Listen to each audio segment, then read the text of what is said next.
Hi, I'm Emily, an almost lifelong quilter with a lot of stories to tell. I've loved quilts and talking about them for as long as I can remember, and I'm here to celebrate the tradition of quilting with you. Join me every other week to get back to your quilting roots. We'll celebrate quilts and the real people who made them, learn a little bit about the history of quilting, and have a lot of fun exploring ways to reclaim tradition in a modern world. I'm so glad you're joining me here this week on Patchwork Revival. So welcome, friends, to this episode of Patchwork Revival. I am here with my husband, Jordan. Hello. Hello. And I'm invited him to be a guest on the podcast because I want to learn and talk about quilting from the perspective of a non-quilter. Like, what is quilting? What does it mean? What are we like? Invited me last night, short notice. Yes, short notice, of course, because that is the life of a quilting spouse, I guess, is that you just have to be ready at a moment's notice to discuss quilting, discuss a project, be ready to offer moral support, etc. We'll learn all about what this feels like by having our conversation. So,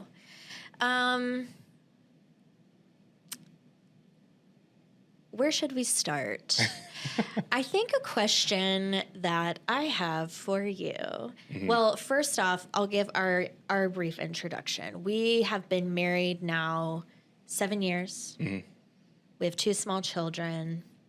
But we've known each other forever. I mean, we've known each other for a long time. We dated when we were ninth graders, and then I moved and we reconnected later in life, probably in our late 20s, mid 20s, and then we got married, and now we have children, and now I'm a quilting spouse. Yes, now you're a quilting spouse. My question, because I can't really remember this, but when did you learn or find out or realize that I quilted? I don't know if I remember the exact moment, but I mean, I'm sure you told me fairly early on, because I mean, we would talk on the phone for, so long. Yeah, I have no idea. I was like kind of wondering if I ever because I've quilted for a long time, as you know, but I feel as though for so many years, I mean, I was like, 13 and 14, like quilting. I didn't just like tell people, oh, I like to quilt, because I felt like it was just this sort of weird thing that people wouldn't really understand or would judge. And so I don't know that I really was like, oh, by the way, you should know that I make quilts. Yeah, and I feel like people don't generally announce their hobbies. I mean, there's like obvious hobbies, Yeah, I don't think I was like shamefully hiding it, but I just. No, and then, I mean, obviously the first time I went to your townhome, I mean, it was obvious. Yeah, I had 2 rooms, and it was just me and my 2 dogs. And the second room, I mean, I had my sewing machine like set up and stuff. So. Yeah. I'm sure you told me very early on, though, because I'm sure you talked about your mama. Yeah. Yeah, she was she taught me to quilt, and I had a lot of her quilts. And I feel like I had the quilt that I made with her, like my first quilt, probably on my bed. I used that quilt for a really long time. Yeah. So, no specific moment, but I figured it out pretty fast. Yeah. Do you remember any of the quilts I made? I remember a lot of them. I'm admittedly not good at knowing the name of the patterns. You made a few in Kentucky. You were so busy with residency. Yeah. You made probably 3 or 4. I mean, maybe. Yeah, the ones that I remember making in Kentucky, I finished like hand quilting a quilt. Actually, that one hanging there, I hand quilted that quilt. I just like put it together, hand quilted it because I needed a project. And then I had it in my mind that I would make 2 of my best friends, Annie and Amanda. They were my co-residents. quilts before we left. Yeah, and you made, because Annie's, it bled in the I washing. made. So that's when I learned about fabric, pre-washing fabric. Yeah. And My quilting knowledge base is very limited, but there are some things I've learned. Yeah, there are things that you know that most people probably don't know. I think you know more than you think. But. And then obviously when we moved, so you got your new faff right before we moved. Yes. So you were kind of sweatshopping. Yeah. At the end of residency, and then once we got back to Texas, you were like committed. I was like, I'm gonna quilt. Yeah, you were going all out, and we didn't have kids yet, so yeah. Endless time, endless opportunity. I should say that we refer to some of my sewing sessions as, quote, sweatshopping, not in a way that we're trying to like demean or joke about people living horrible lives working in actual sweatshops, but there were a lot of times, and even now to this day, the type of quilter I am is I like to make quilts for a purpose or for people. And so that means I end up having deadlines like a baby shower or a testing period or something. And inevitably, I think that I can get these projects done in a certain amount of days because somehow I always estimate that days are like 36 hours long instead of 24. And so I end up basically freaking out, having to sew into the wee hours of the morning. And like 2 or 3 days in a row. Yeah. But somehow the quilts get done and I still enjoy doing it. So that's what we mean by that. Do you have, or did you have, it's probably hard for you to say, but I want to kind of try to unpack some of the sort of stereotypes around quilting spouses, like what do quilters look like? If someone told you to describe your average quilter, what do you think most people would say? Probably older. Like a little old lady, a granny. Yeah, I mean, honestly, there's not a lot of stereotypes about quilters because I think quilting is such a kind of mysterious thing to most people. Mysterious. Well, right, and they just know it's like, you know, my grandma quilted, or, you know, I remember I have this quilt my aunt made when I graduated. This woman from the church I remember quilted. So, you know, there's not a lot of it's kind of a mysterious thing to people. I think once you are around it, you become more exposed to some stereotypes that, I mean, I've gleaned onto some things, but I don't know. I feel like I already almost got the podcast in trouble once with my. We're not trying to like. So a little backstory. So Emily and I tried a business called Scout Cloth, and we were making garments tailored for creatives, but, you know, really quilters were the kind of like a target demographic. Yeah, the target demographic, and that ultimately didn't work out, but I probably learned a lot more about the quilting community doing that than anything. And then like my adjacency to you and your involvement with, you know, obviously your Dreamland quilting page and now Revival and your involvement with the 9 Patch, you know, you're very ingrained into social media. And so I think a lot of the things that I would see as stereotypes are, you know, stem from those type of communities. Yeah, like more specific to the maybe Instagram quilting community. Right. Yeah. And I think one thing that's kind of funny is, you know, during a conversation like this, we would always joke because I would get on Scout Cloth's Instagram and we followed a lot of quilters, obviously. And I would just be like, man, there's always like something going on in the quilting community that has everybody in an uproar. But I mean, I'm sure it's like that in lots of different communities. Circles. Yeah, but yeah, like drama, the quilting drama. Like, what's the Instagram quilting drama today? I think that just stems to, you know, probably that a lot of quilters are very passionate people. Passionate people, and I think I don't want to interrupt you, but I also think that people really underestimate quilting as an art form. Yeah.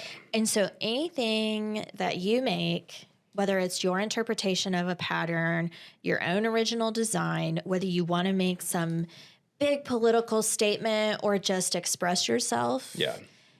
it's your sort of heart that's being displayed and described through your work. And,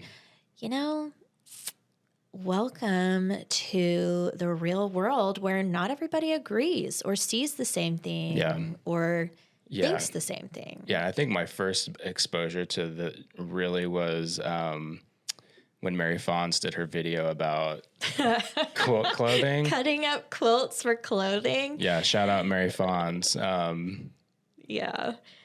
Come on the show, please. Yeah. I love Mary Fons. I grew up watching Marianne Fons and Liz Porter on Love of Quilting on PBS, and then I found them again. And you would watch them in Kentucky. Yeah. And we would watch the ridiculous tips. Quilt tips. There were tips that were sent in that sometimes were very like put your pins in a Ziploc to keep them organized.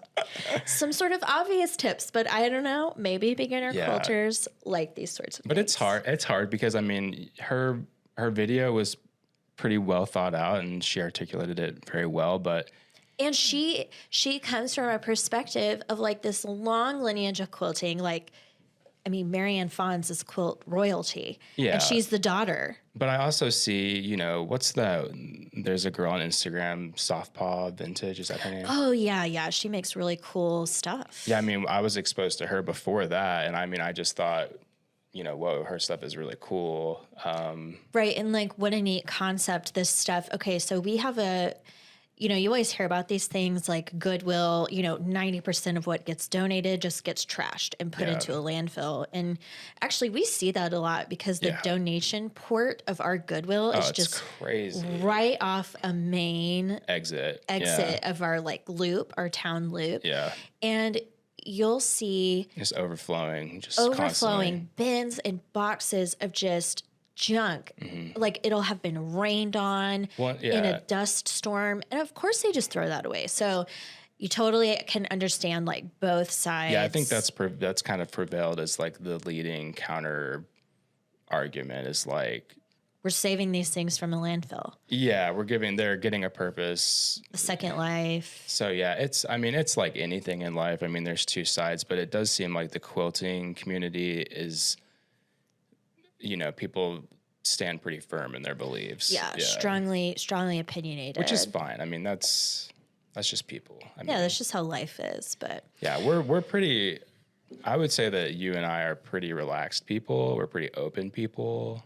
We have strong opinions and beliefs, but I don't. We tend to be able to hear or see. Differing opinions or beliefs from ours and not be like nauseated and disgusted. Yeah. I mean, it's obviously a work in progress. And I'm probably more on the extreme of that. I'm definitely like the easygoing, like carefree spirit of this. Of this entire operation. Yeah. So yeah, that's probably, something that I've noticed. More silly stereotypes. I mean, making us hold quilts, posing. Yeah. Listen, being a quilt holder is not an easy job. Well, nobody's trying to say that it is. There's probably, a woman out there that has a spouse who is just the perfect height and he just holds it and it just works. But like, you hold it with the fingertips. Like a lot of times you're kind of like, curtsying behind the quilt. Yeah. I cannot hold my own quilt. It's pretty comical. And I've seen some stuff on Instagram where people have devised like rods and I mean it's a whole untapped area that there probably needs to be like a quilt. There's actually a quilt holder T-shirt out there. Oh yeah. Yeah, it has like a muscly arm. Man, I wish I could remember. If y'all know who sells that or manufactures it or drop ships it or whatever, Somebody please send Reach it to out. me. Reach out. It's true. But here's the thing. I have also, being active on Instagram, I have my own style and sort of aesthetic for the photos that I like to take. Because quilts are really hard to photograph. They just are. They're huge. They're bulky. Lighting is hard. They're very Space detailed. is hard. Yeah, like how do you capture the whole and the details? And so I have been doing this for a long time, and I have, quote, the shots that I want. And so it's easier for me to just take those photos because I kind of know how I have to squat and how close I have to get and what I have to do to just get those done. But I need someone to hold the quilt. You do a good job. Thank you. Thanks for checking out the Patchwork Revival podcast. As a small way to say thank you, I am offering a discount in my pattern shop especially for you. Head over to the link in the show notes to find my shop and enter code REVIVAL for 15% off your purchase. You'll also find a link to Fat Quarter Shop, my go-to online fabric and notions retailer. By using this link, a portion of any purchase you make will help support the making of future episodes. Thanks for supporting the Patchwork Revival podcast. Be sure and check out Dreamline Quilting Instagram, because if it's a full shot, I'm probably behind it. Yeah, it's probably Jordan holding it. There's one photo of a quilt that's out, and you can see boots. Oh, is that your dad? No, it was you. Oh. Some people notice the boots, but it's funny because I didn't notice the boots because they kind of blend in with the our grass and I was not our landscape. I wasn't bending correctly. Well, it also was a smaller quilt than I usually make. I usually make pretty big quilts.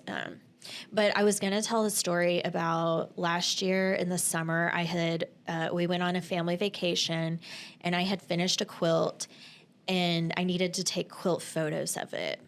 And so I was, as is always the case, finish that baby last minute. And I'm like, hey, can you come help me take some photos? And I know I can just see Jordan's face like, oh. And my dad goes, hey, sure, I'll help you. And he jumps up to come help me hold my quilt. And I saw Jordan get this like smug kind of smirk, like, have fun, buddy. My dad. He had no idea. He had no idea what he was walking into.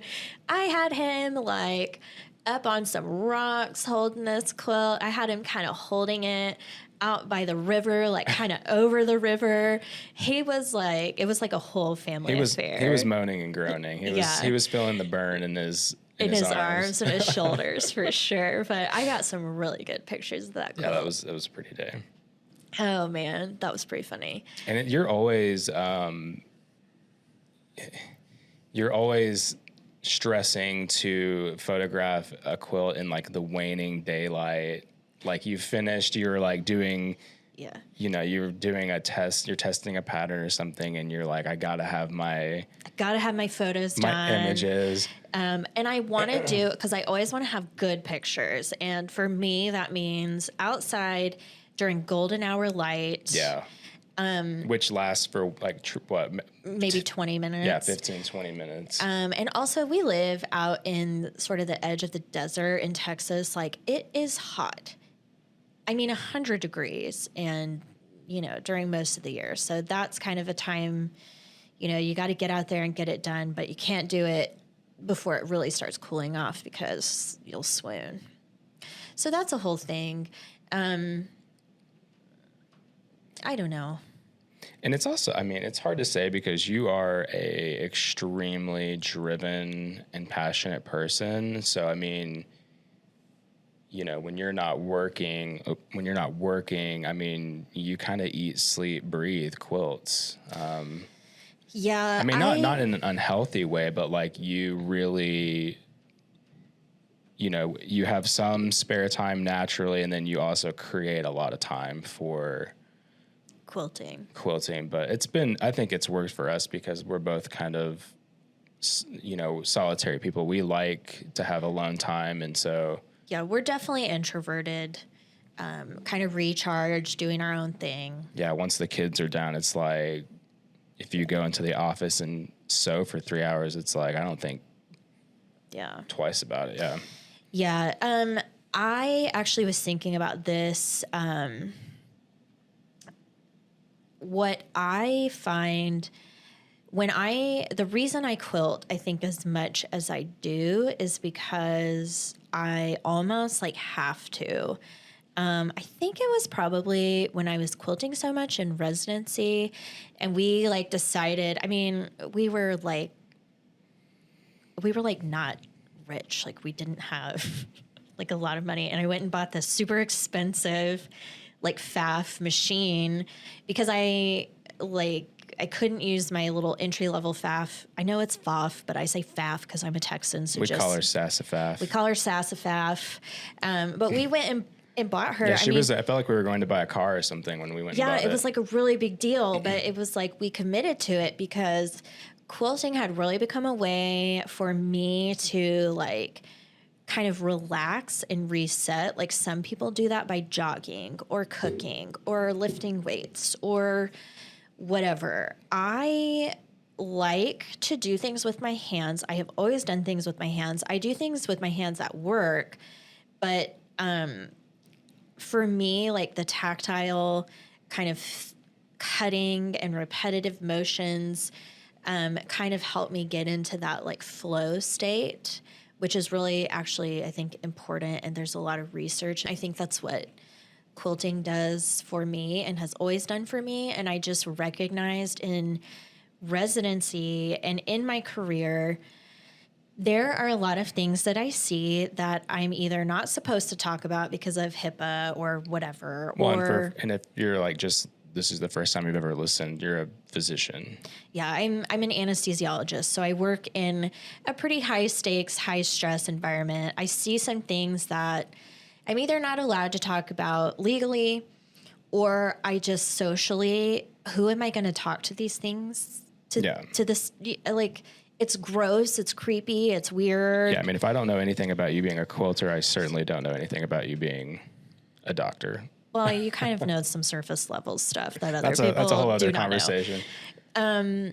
And then I found out too, like during my training and all these years, like a lot of what I do is just totally compartmentalize the traumatic or the horrifying or the sad or the scary things that I go through. And I went through a lot of those sort of things just kind of just through the nature of training. That's what residents do. It's a really horrible time. Just bottom line, it's not fun. And you see some really... yeah, it's time for residency reform, FYI. FYI. Yeah, it's an abusive system. It's awful. I wouldn't trade my career. Well, let's not open that can. Yeah, I know, but people got to know. Yeah. And so I felt like it was also hard. It's also hard to talk to other physicians about this because we have hardened a certain part of ourselves that we either joke about it. We're like, oh man, that's horrible. What did you do? We start talking about the technical aspects of it. We don't really process the emotional burden always with each other because we just can't. And it's still a hugely male-dominated profession. I mean, yeah, it is. So but quilting it's a relaxing outlet for you, but it's also a creative outlet at the same time. So you kind of get a two-for. Yeah, being creative is very important. And I feel like those times when I'm using the creative part of my mind, my hands are busy. So my mind is not necessarily like focused on processing like things that I need to work through or just let go or whatever, but it's focused on something so that I don't just hear noise like kids screaming or, oh, what does that recipe say again? Or, oh, what was I doing? Like, I got to fold these and then next I have to do this. Like, I just focus on what I'm doing, have a little like kind of mental quiet time. And I find that I feel like I'm a better everything when I make time for quilting. Yeah. it's my flow. That's just what I do. Yeah. Well, and you've also gone part-time at work, which has given you a lot more time. Yeah, a lot more time to focus on what I like to do and why I'm able to do the podcast, because this is not like a small time commitment or anything like that. No, yeah, I mean, this is a lot of work. I think one of the most impressive things to me has been, when you got more involved on Instagram and kind of started to meet a lot of people and decided that you wanted to try pattern writing. You've really kind of latched onto that and had a lot of fun with it. And I think a lot of the people you're involved with in that world are kind of in a similar boat. They're writing patterns, they're making their own. I don't know. I think that's really cool. I think quilting, that's kind of a unique aspect that you get to make this thing that's repeatable and, even if it's playing off traditional designs, like your Prairie Queen remix, I don't know. I think that's really cool because I think that's where you started to take, I wouldn't say like a business approach to it, but this kind of I feel like it helped me to... You really kind of started to express yourself through that. I was going to say, I feel like it helped me find a voice and then find a way to share it. Right. And it's never, with you, I mean, this is probably something you wouldn't say about yourself, but I can say pretty confidently, there's never been one moment where you've been like, I'm going to get rich off quilting. I'm going to have a pattern empire. I mean, it's like, I just really like to you really like it. And, you sell some patterns and you're always very thrilled about it. But, it's cool to me that you do, you create these things that are long lasting in the actual quilts themselves, but then you're also writing these patterns that are, I mean, in theory can go on as long as they can be perpetuated. So, I mean. Yeah, that's true. I like to think that, because I used to think that I was not really much of an artist because I didn't design these totally original, unique designs. Yeah. But I don't think that's true. I think that... No, I mean, it's such a wide spectrum. It's like painting. Yeah. I mean, you have women and men who, there's that one guy on Instagram, I can't remember his name, but he does those crazy cool, portraits and just, there's all kinds of amazing I wish stuff. I knew his name so we could shout him out. I mean, he's got a ton of followers, so it's not like he needs us shouting him out, but, so there's people doing these abstract or creating these, really museum worthy art pieces, but you need on the other side of that, the people who are, kind of carrying on the tradition. Right. Frankly, that's kind of what it is. There's different voices for the same cause. Right. Yeah. Yeah. One thing that I totally recognize about quilting, it's like any other industry. It costs something, right? It costs time, it costs space, and it costs money.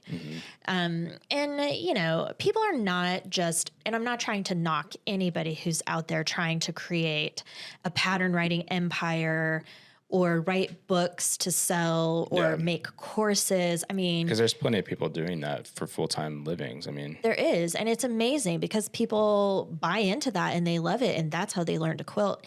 I don't really have the bandwidth to do that. I'm not sure I have the calling or the skills to do some of that. But one thing I don't love about quilting, and I think this is pretty unique to the Instagram quilting community, is how it seems like everyone is making quilts just to sell the pattern or sell them or sell a fabric line or whatever.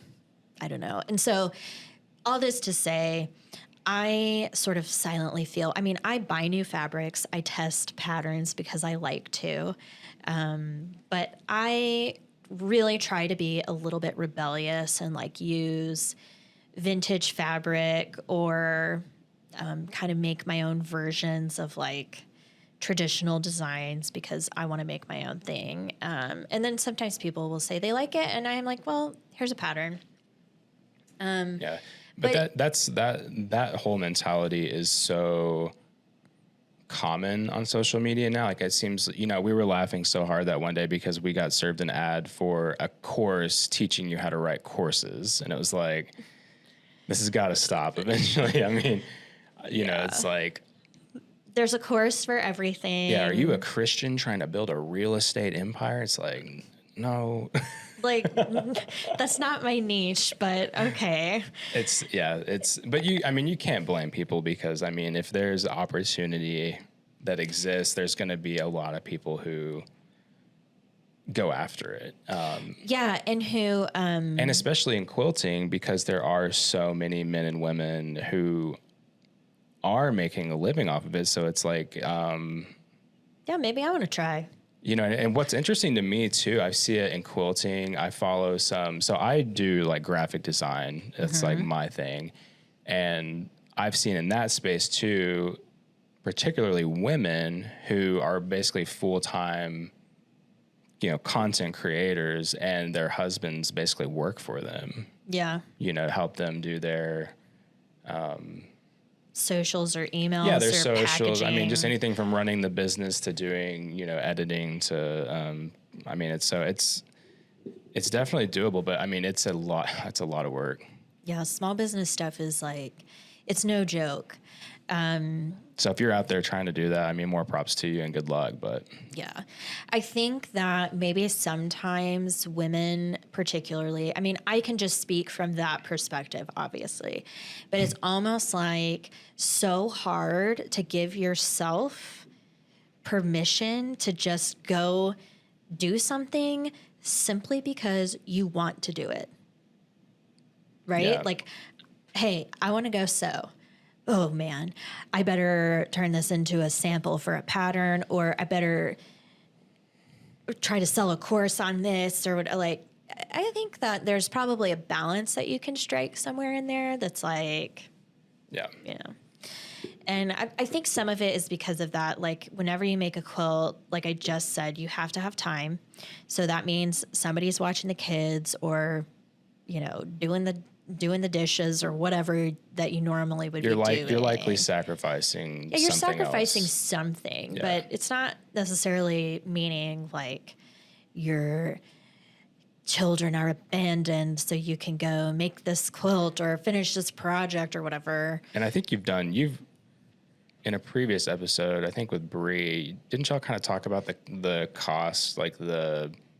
Yeah, it is. It is it's not a little cost cheap. prohibitive. It can be cost prohibitive, especially if you are so caught up in, I need new fabric, I need designer fabric. Yeah. Which is common because it's nice stuff. It's soft. It looks good. It's beautiful. It's trendy. It also, it's high quality, but it's very expensive. And which, by the way, Robert Kaufman needs to sponsor you because that's... Yeah, listen. Is it Essex? Where do you think your Essex linen is going, Robert Kaufman? It's coming to... It's coming to our house. It's coming to our bolts. house. I don't buy bolts of it. I wish I did. I kind of want to start. You might as well because it's... I love it. I use it for everything. But, okay. Actually, this kind of brings me to this point. So one stereotype that I'm always seeing online is like women... It's always women. I don't know why. Because men quilt too. I'm not trying to be... They do, but the men... it's... The industry targets women, bottom line, because we are the demographic, okay? Well, you're the dominant. It's... And so there's always like some, like a little funny cartoon or a meme or a reel that's like a woman getting this massive shipment of fabric and like trying to hide it from her husband. Like, yeah. I don't know. I've never felt that way. Instagram comedy is wild. It's... Maybe that's what it is. It's such a, they take the idea and you got to do it to the nth degree for the... Yeah. But I feel... You don't hide it. You're like... I'm like, yeah, I have these like massive stacks of fabric, but this is the project I'm doing. So yeah, I had to order like 10 yards. There's a lamb and loom pallet on the front porch. It's not a pallet, but I do love you, Lindley, at Lamb and Loom. I love a lot of fabric shops, and supporting small shops has kind of become important to me because I've kind of come to know some of the owners a little bit through social media or things like that. Yeah. One of the things, so we live in, I would say, small town Texas is how I would describe it. Mid-sized community. We kind of live in a rural, smaller town, but it's real easy to get to our big, quote, metropolis area. The county seat. Yeah, the county seat. And there's a quilt shop here. It's a big quilt shop. Yeah, it's really big. They sell Bernina machines. It's called Quilting Quarters. They have long arms set up. Oh, yeah. Like for sale. I mean, ready to. Yeah, Bernina, long arms, mid arms, tabletop. They sell burnettes. And they sell a lot of fabric that I'm sure gets bought because they have a huge space. They have huge inventory. They also do long arming there. Shout out Quilting Corners. Quilting Quarters. Quarters, my bad. Yeah. But they don't. I've been there like twice. So. Yeah. I have developed a style, and I just know what I like when I make my quilts. I use a lot of woven fabrics, and they just don't carry those. So I do a lot of my shopping online. Yeah, I mean, that's got to be most people. Sometimes I go and I try to buy fabric there, and I just can't find what I like. And so sometimes I sort of wish I had like my own kind of like shop that catered to that kind of person. But being that we live in a small town, I'm probably one of two people who would come buy my fabric. So I doubt that. I think it's hard for one person.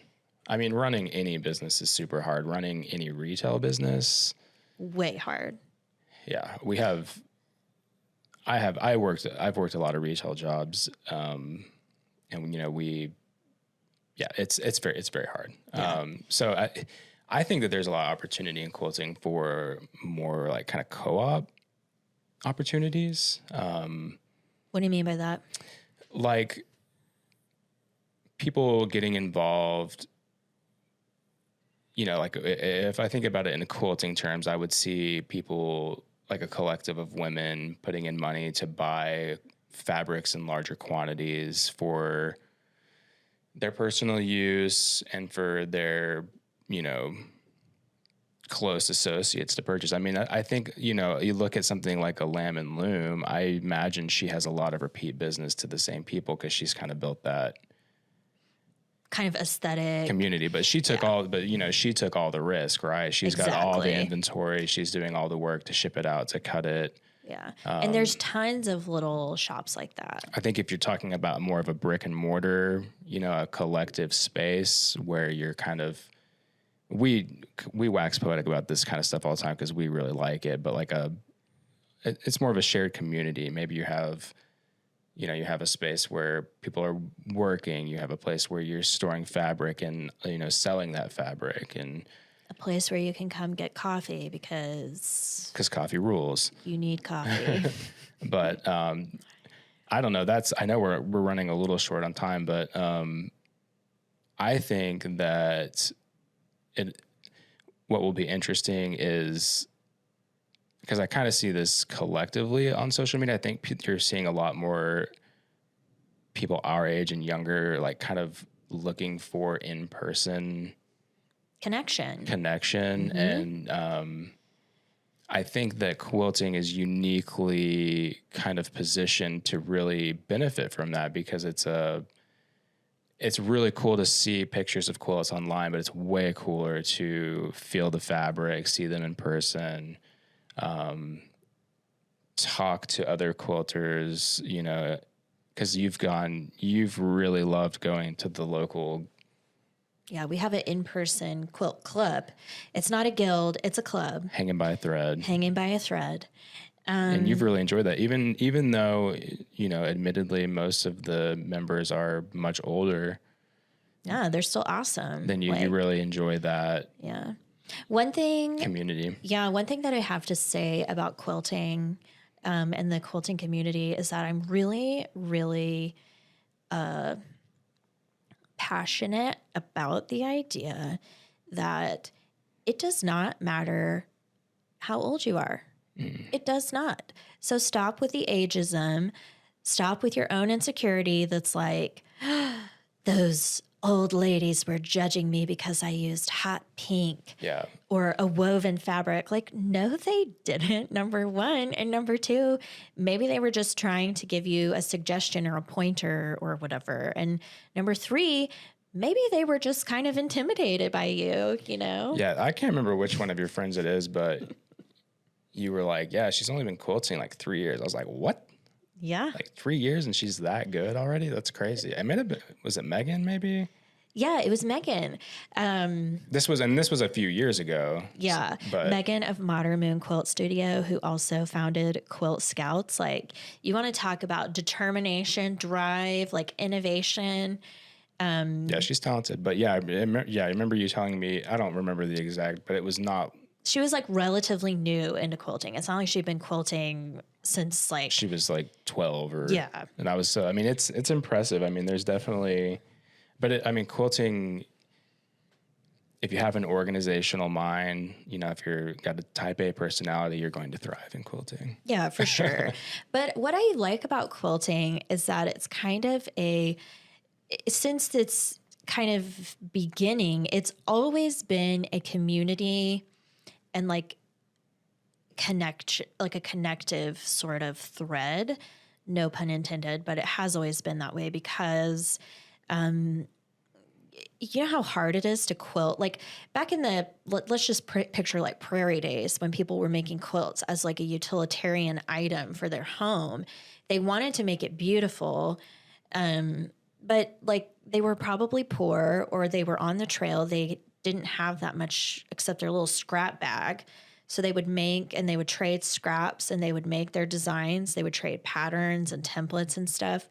But imagine, like, it's really hard to quilt a quilt by yourself, but imagine a bed-sized quilt. So that's where the whole quilting bee came to be, like where women would bring a quilt and put it up and they would all quilt it together. Yeah, which is super cool. Yeah, it's amazing because think of the stories that are told around that quilt, about that quilt. There's like so many secrets probably stitched into it. Yeah. And I mean, those people went through some hard stuff for sure. So that's a little bit off topic, but I think I thought of that because of your. It seems like a big learning curve to get into it, but there's always people who are willing to teach you. Right. And there's such or give you fabric or show you what to buy or whatever. Yeah. And it's just such a, it really is an accessible hobby now because of YouTube, because of Instagram. But yeah, it would be, I don't know, maybe we'll have to start the West Texas Quilt Con or something. West Texas Quilt Con. Yeah, let us know if you'd come out. I don't know if good luck getting a flight. Yeah, good luck getting a flight. Sometimes it's canceled. Yeah. If it's not full, but I'm sure there's a place you could go. We have this thriving. There's got to be something they do in like Lubbock or Amarillo well, there's quilt shows all around. Even in Brownwood, there's a quilt show. Oh yeah, I believe that. Why is there not one here? Maybe I'll start one. Yeah, because nobody's doing it. You got to do it. Yeah. Oh man. We get way too many ideas. Yeah, we get real excited about stuff, but I think a lot of it is just wanting to be involved in our community in a way that is meaningful. And for me, quilting is meaningful. Yeah. So. I like quilting because it's your thing. Yeah. Yeah. I'm into it because you're into it. Well, I'm glad you are because we have a lot of quilts in our house. And what's mind blowing is how many you give away. And still we have a lot in our house. And we have a lot of quilts that are not quite made yet in our house. Yeah. Quilting is cool.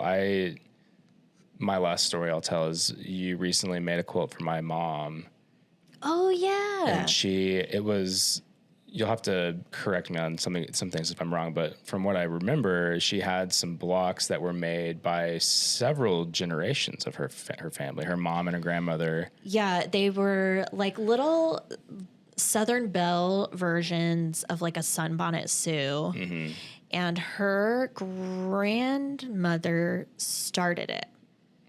And then I guess when she passed away, her mother took them and was going to finish them. And so she was just holding them. Well, her mother did some of them. Okay, she did. Okay. Carmen did some of them.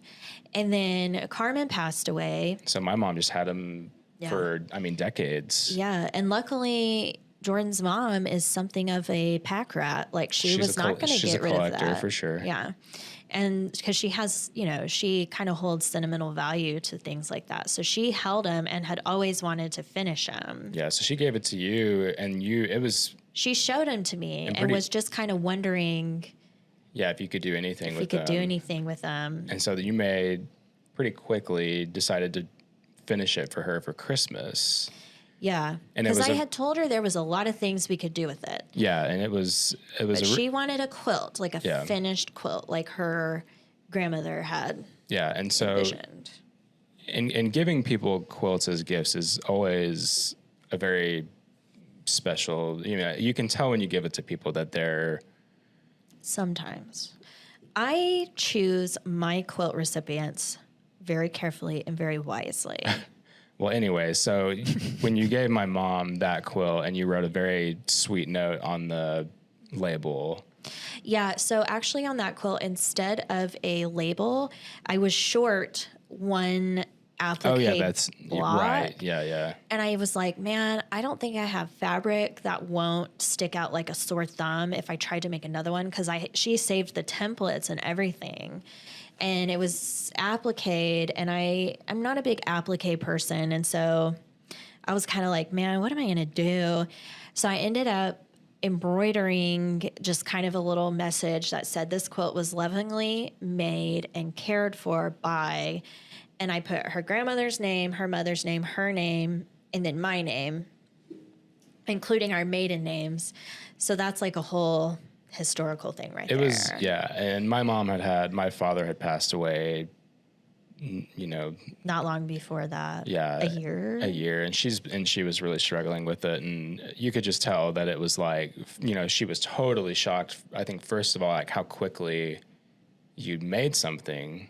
Yeah, maybe so. Because I feel like she gave it to you like at the end of the summer. And then by that Christmas you had finished it for her. I think she gave it to me like September, November. Yeah, maybe even later than that. And I just whipped it up because I was like, man, I'm getting this done. I'm not going to hold on to these. Like, they're ready. Yeah, so there's obviously something to the craft that is, it can be very... It's sentimental. And emotional for people. I mean... Yeah, it's kind of... our kids sleep every night with quilts that you make them. Yeah. It's a probably tangible representation of like love. And, we were talking earlier about how I made quilts for my best friends from residency, Annie and Amanda. And I remember it was just this like overwhelming, like just feeling of being compelled to make them a quilt, because it's like when there's so many things that you think about when you remember a person or a situation or a time, and like you just can't say it, or like there's just no words for it. Yeah. For me, I make a quilt, and it just feels like I put all of that unspoken like love into this project, and then I get to give it to that person. And all of our friends I swear they're having babies just to get a baby quilt. Well, I don't know. I make baby quilts for certain people that I know kind of understand my love of quilting, because if it's just some random person that I'm like, here, have a quilt. Oh yeah. You're not doing, and to be clear, you're doing all of this. People are not buying these. You're just, I'm just making it because you're gifting them. They're, For me, quilting has a purpose, kind of that kind of level and layer of it. But yeah. I've made you a quilt before, but it took me a really long time to make you a quilt. Yeah, it's fine. I know, but it's funny to me because it's hard. You have to wait till you are like perfectly inspired. Well, I you're guess. you've got a lot of projects. So Yeah, I have a very long to-do list and some self-imposed deadlines. Otherwise, stuff will never get done. But. Yeah. Okay, well, thanks for talking quilting with me. You're welcome. Thanks for supporting my hobby. Love you. All right. That's it for this episode of Patchwork Revival, y'all. Thank you for being here. I loved having you here with me. Don't forget to subscribe to the show. Leave a rave review. You can go to my pattern shop. As a listener, you'll get 15% off with the coupon code REVIVAL. That's in the show notes. That's it. And we'll see you next time. Bye, y'all.